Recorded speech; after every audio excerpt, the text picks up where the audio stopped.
Hello again, and welcome back to Shedland. Today I am making a custom tool, an expanding arbor, to hold the crank discs for the crankshaft on my PMR number 4 engine. So what I have is a piece of 1-inch round stock in my ER40 collet. I'm going to turn the hole diameter just slightly to clean it up, because I want the holding diameter concentric to the expanding part. The expanding part is going to be 499 diameter to be a very close fit to the reamed hole in the crank discs, and it's going to be 0.6 inches long, and then I have to take it over to the mill and slit it. Not forgetting, of course, that I have to drill and tap a thread to put a screw in order to expand the arbor. So that's the plan. Machine is set up to 410 RPM. This is just a piece of mild steel. I'm not exactly sure what it is. It's just a piece of leftovers, probably 1018, just because that's stuff that I purchased a while ago. What else can I tell you? Heck, not very much. Let's make a start.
This time, I'm going to start with the extra.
.499 on the money.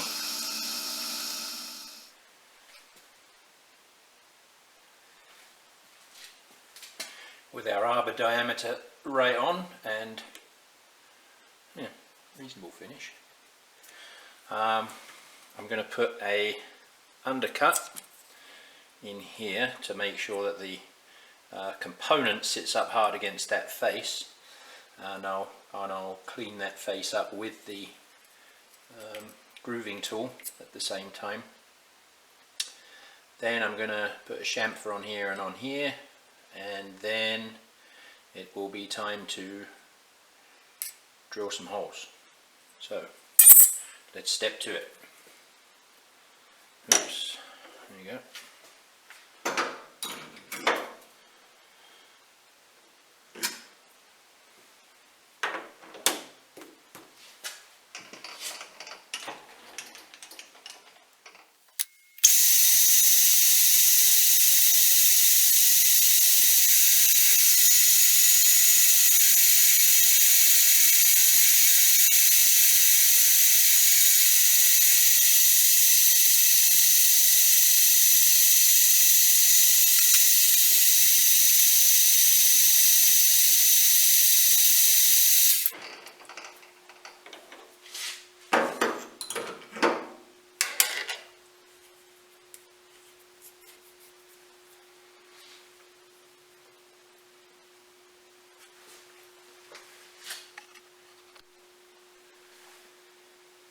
Okay, I'm going to center drill this first.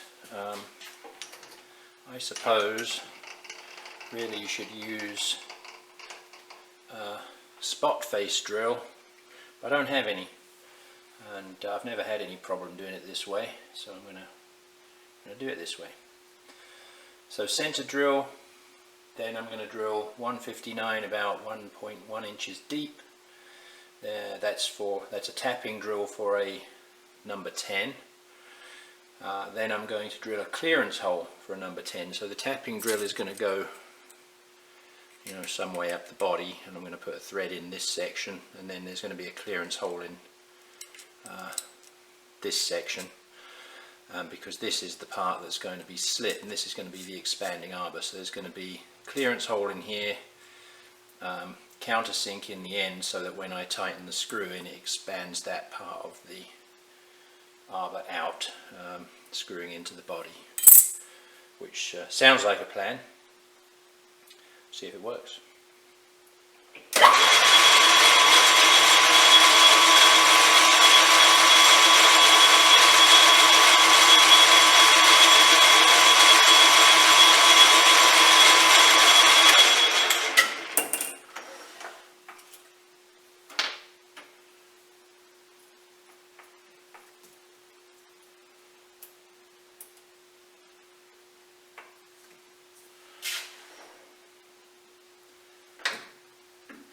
And I'm just going to measure the depth using the hand wheel. I was going to put a battery powered DRO on the tailstock, but I watched a couple of other videos online looking at drilling using the carriage, and I have to say I'm quite taken with that idea. So I'm going to try that. And if I use the carriage typically for more accurate depths, I've already got a DRO, but this is a non-critical feature, and I'm just going to make sure I drill plenty deep, and then we'll be in good shape. This I really like these. I don't know if you can see it there. Move this out of the way. These Albrecht style drill chucks. Nothing wrong with a Jacobs chuck, but the ones I have are just not very good quality. So when I decided to buy a new drill chuck, I got one of these for the tailstock and another one for the mill. This particular one's made by a company in California called Glass and Machine Tool, and it's a really top quality item, and a very fair price too. So maybe I'll post a link to that for the 3 people that will watch this video. Okay, so good to go.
Should be enough threads started in there now that it will keep going straight. I'm going to switch over to a bottoming tap.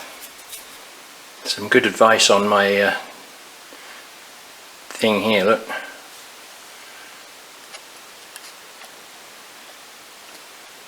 Do not break. That's good advice. Never break your taps.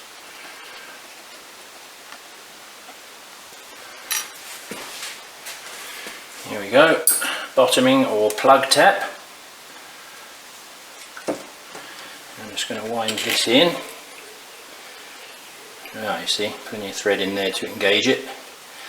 Now, because I've got a clearance hole in here, I should be able to just go all the way in to thread the part that I care about. One final thing to do here, which is provide a countersink. So,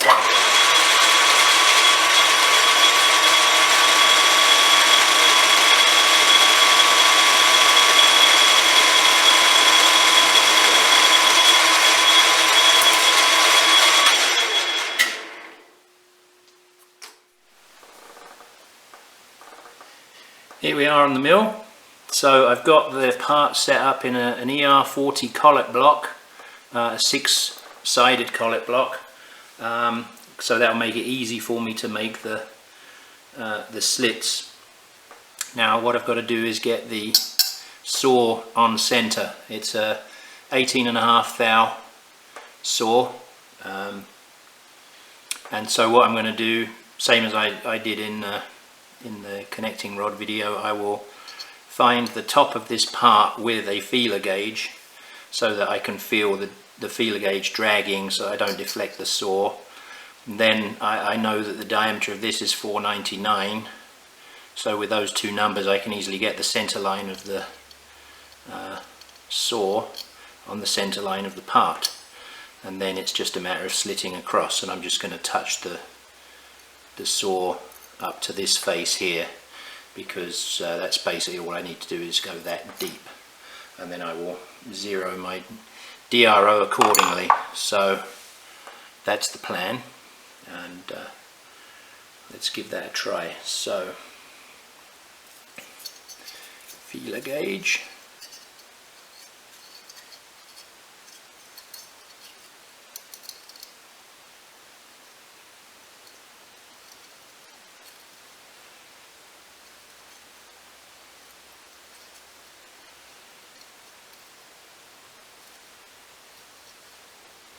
lot of drag,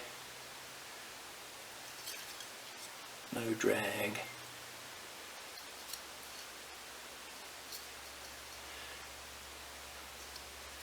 very slight drag. So we now know that that is, the bottom of the saw is 5 thousandths away from the top of the part. So I'm going to zero my height. There we are. While I'm at it, I'm going to just advance this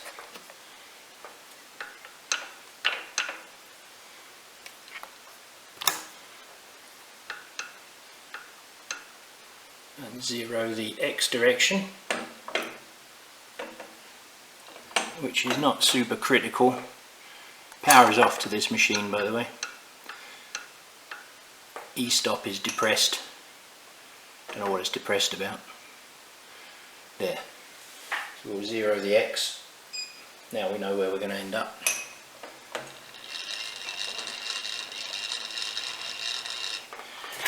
Now I will quickly do some advanced mathematics. And according to my calculations, we have to come down to 0.2638 on our Z.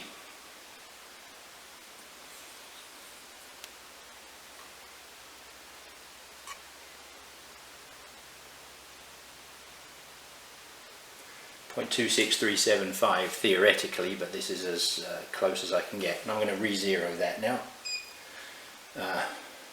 zero it, Egypt, there. Now, how did I get there? Well, that's half of 0.499 inches plus 5 thou plus half of 18.5 thou. So half the saw thickness to get the center line, the 5 thou to the top of the part, and then half of the diameter of the part. And we should be slap bang on center. So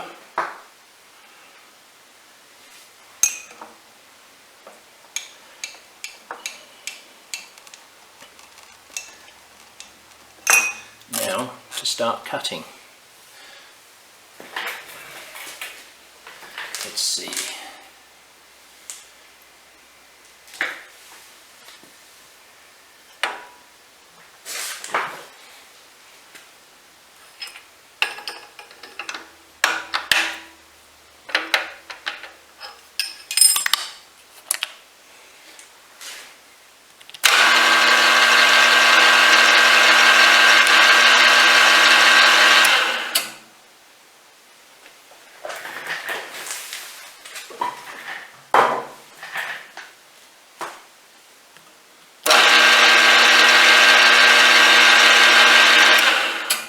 Seriously, there's no way that that blade is on center. Pardon me while I investigate. Okay, setup fixed. Blade was not properly seated.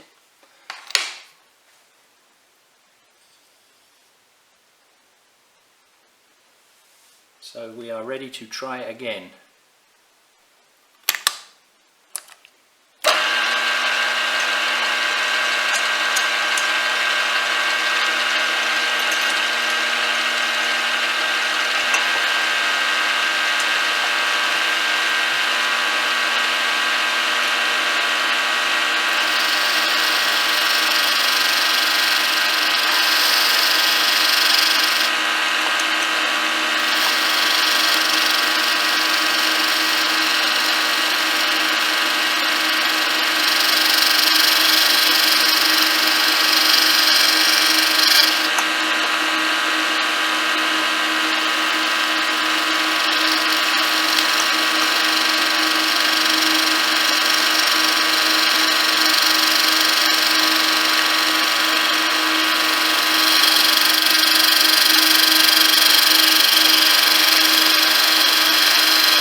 Okay, so the sawing is all done. I didn't film all of that because it's just very repetitive, and you know, after you've seen the first bit it's all much the same.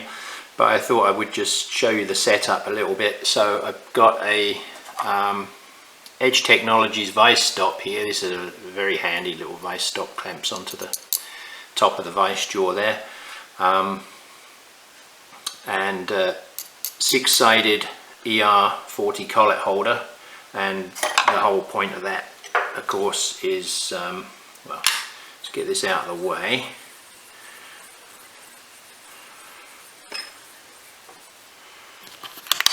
In fact, let's get it right out of the way. So I only got 2 hands, and I'd like to keep them, so I want that well out of the way.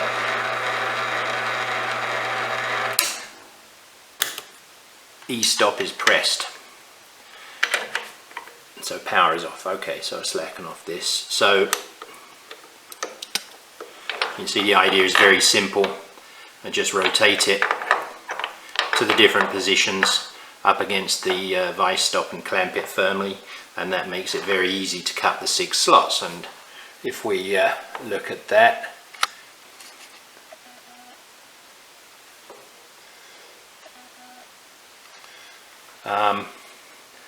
you can see they're nice and evenly spaced right on center, so I'm very happy with that. So that's actually it for this part. All that remains is to actually put the 1/2 inch hole in the 2 parts I want to turn and obtain a 1032 countersunk screw for this, which I don't have right now, and then we can put this into service. But that's it for the Arbor. That is now made. Now all that remains is to give it a try. So I hope this turned into a quite short video compared to some of the others, because it's fairly simple. And I also hope that you enjoyed it. If you did enjoy it, great. If you want to subscribe, that's great.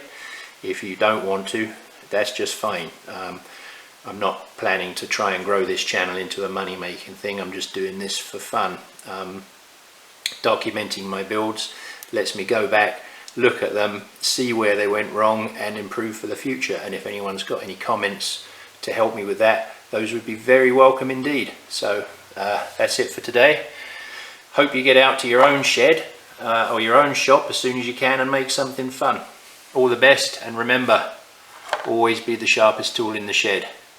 Bye bye.